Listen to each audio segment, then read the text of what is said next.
السلام علیکم. Around the fact میں خوش آمدید. مجھے کہتے ہیں عرفان. انڈیا کی ہمیشہ یہ کوشش اور خواہش رہی ہے کہ وہ علاقے میں طاقت کے توازن کو بگاڑے, علاقے میں اپنی حکمرانی قائم کر کے رکھے, لیکن اس کی کبھی پاکستان نے اور چین نے ایک نہیں چلنے دی. ہمیشہ وہ اس بات پہ جھلایا ہوا رہتا ہے کہ اس کی چودراہٹ آخر قائم کیوں نہیں ہو رہی. وہ اتنا بڑا ملک ہے, اتنی زیادہ پاپولیشن ہے, آلموسٹ چین کے لگ بھگ اس کی پاپولیشن ہے, تو اس کی چودراہٹ قائم کیوں نہیں ہو رہی.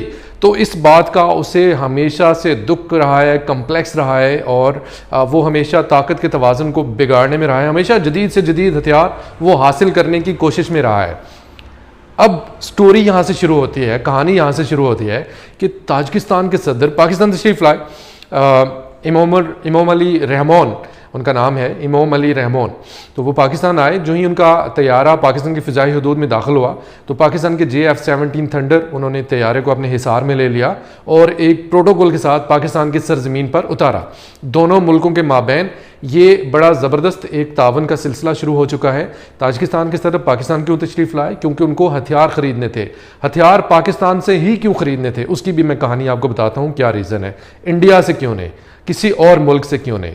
انڈیا جو تاجکستان کا الائی ہے وہاں سے آخر انہوں نے ہتھیار کیوں نہیں خریدے. دونوں ملکوں کے مابین تاجکستان کا کرغزستان کے ساتھ ایک تھوڑا سا چل رہا ہے, کلیش چل رہا ہے, جس میں تقریباً 50 کے قریب لوگ جو ہیں مارے جا چکے ہیں اب تک. تو تاجکستان کو یہ روایتی ہتھیار چاہیے ہی چاہیے, اور پاکستان سے اس نے اس لیے رجوع کیا ہے. اب تھوڑی سی میں آپ کو یہ بتانے کے سے پہلے میں آپ کو ایک اور چیز بتا دوں. تاجکستان میں انڈیا کا ایک ایئر بیس موجود ہے جس کا نام ہے فارخور ایئر بیس. تو یہ جو فارخور ایئر بیس ہے یہ انڈیا کے لیے بہت زیادہ اہمیت کا حامل ہے. 2001 میں جب USA نے افغانستان پہ چڑھائی کی تھی, وہاں پہ اپنے فوجی اتارے تھے, تو تب انڈیا کو ضرورت ہوئی اس کو بنانے کی, اور یہاں سے وہ چین اور سیاچن کے اوپر نظر رکھے ہوئے ہیں.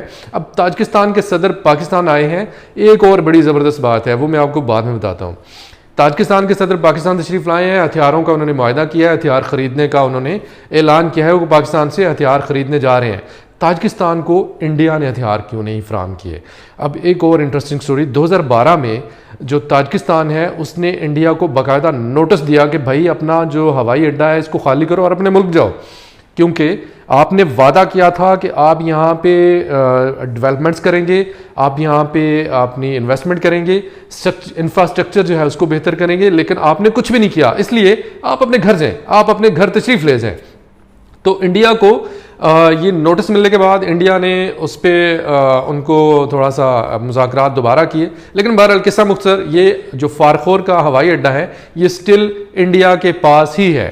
اب تاجکستان اور پاکستان کے تعلقات جو کہ بہتری کی طرف جا رہے ہیں, انڈیا کی اسے بہت زیادہ تشویش ہے. اگر آپ کبھی انڈین اخبارات اٹھا کے دیکھیں, وہاں کے جو منسٹرز ہیں وہ اس بات پہ تل ملا رہے ہیں. وہ کہتے ہیں کہ پاکستان کی نظر جو ہے وہ انڈیا کے ہوائی اڈے پہ ہے اور ہم یہ کسی صورت نہیں ہونے دیں گے.